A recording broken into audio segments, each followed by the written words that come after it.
Yo, welcome back guys, I'm Sports Dave, one of the BettorOff ambassadors, and I document all of my best bets on the app and then I talk about them on this channel.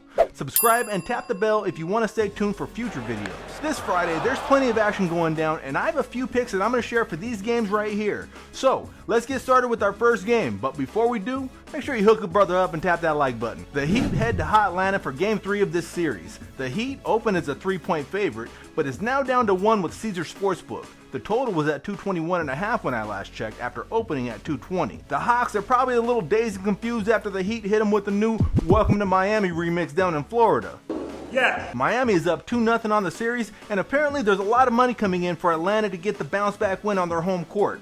It's moved 2 whole points from the opening line, despite the fact that they're still without their big man in the middle, Clint Capella. In Game 2, they did hold their own. They were even able to out-rebound the Heat, thanks to John Collins, who apparently is getting his legs back under him pretty quickly here. But the Heat are deep with a bunch of guys that play tough on both ends of the court, and they have a couple guys that have yet to get going offensively.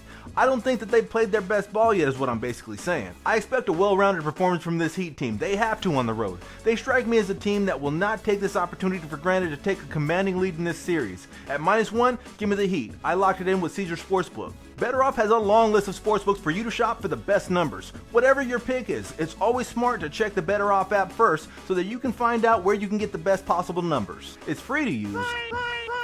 It's easy to use. It's so simple. And if you want to sell your picks, it's actually free to do that too right now while we're in the beta version. So download the app and see how you stack up in the BettorOff community. Next up is Game 3 of this series between the Suns and the Pelicans. This line opened with the Pelicans favored by a point, but now it's shifted all the way to the Suns being favored by a 1.5 with FanDuel. The total started at 219.5 and is now down to 216.5.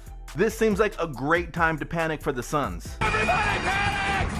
Oh my God! Their best player, Devin Booker, has a grade 1 hammy strain and he could be out multiple weeks. Look, Devin Booker is the centerpiece of this team and he gives them their best chance to win it all this year. And if this hamstring really is that bad, then I would say their chances of winning it all are about slim and none. But this isn't about winning it all. It's about this series right now, and they are still the best team in the West. They have the record to prove it. Plus, the Suns had a couple extra days to plan for this game without their best player, and I think it could actually work in their favor because they don't know who's going to actually be the focal point of this offense. I'm going the pagan route for this one, and I'm pledging my allegiance to the Sun. They still hold an advantage in the paint. I expect them to guard the perimeter and try and minimize the effect of CJ McCollum and Brandon Ingram. The Suns cannot afford to go down 2-1 in this series and breathe any more life into this Pelicans team. Now, I know that people tend to be a little superstitious when it comes to gambling. You believe you're playing well because you're getting laid, or because you're not getting laid, or because you wear women's underwear, then you are.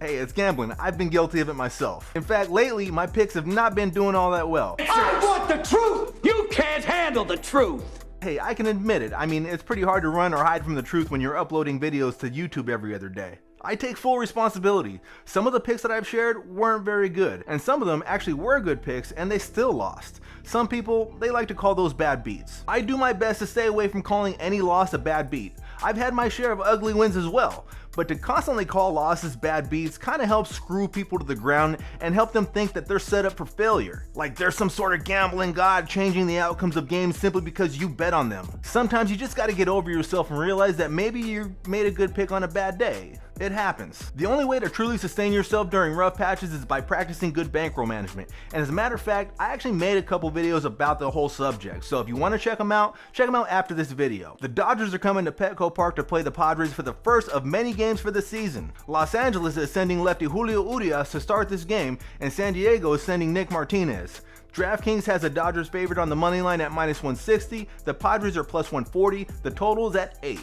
Look, I am from San Diego, and yes, I hate the Dodgers. I would rather stick my balls in a beehive than bet on the Dodgers for this game. That's the fan in me talking. The sports bettor in me is looking at Julio Urias starting for the Dodgers and thinking, this is not a good situation for the Padres. In his career, he's faced San Diego 11 times. He's had 6 starts, and he has a 2.63 ERA with a whip under 1. Padres starter Nick Martinez is really just looking to avoid being the odd man out in this rotation once Mike Clevenger and Blake Snell return from injury. Don't be surprised if he comes out and gives a strong performance though. I'm taking this game to stay under 8. I expect an intense playoff-like atmosphere at Petco on Friday, and I lock my pick in with DraftKings. And for a split second when I was putting this video together, I almost thought about taking the Dodgers because it just seems like all of my video picks have been losing lately. Just thinking that maybe I can jinx the Dodgers for this game. But I'm not superstitious. Maybe a little stitious. Alright guys, that's a wrap for the picks in this video. We will be back tomorrow, and by we, I do mean that in the plural sense, as I do have a couple of friends from the BettorOff family that are going to come and share their best bets for you for Saturday's action. Anyways, stay tuned by subscribing and tapping the bell. Until next time, best of luck banging on the books.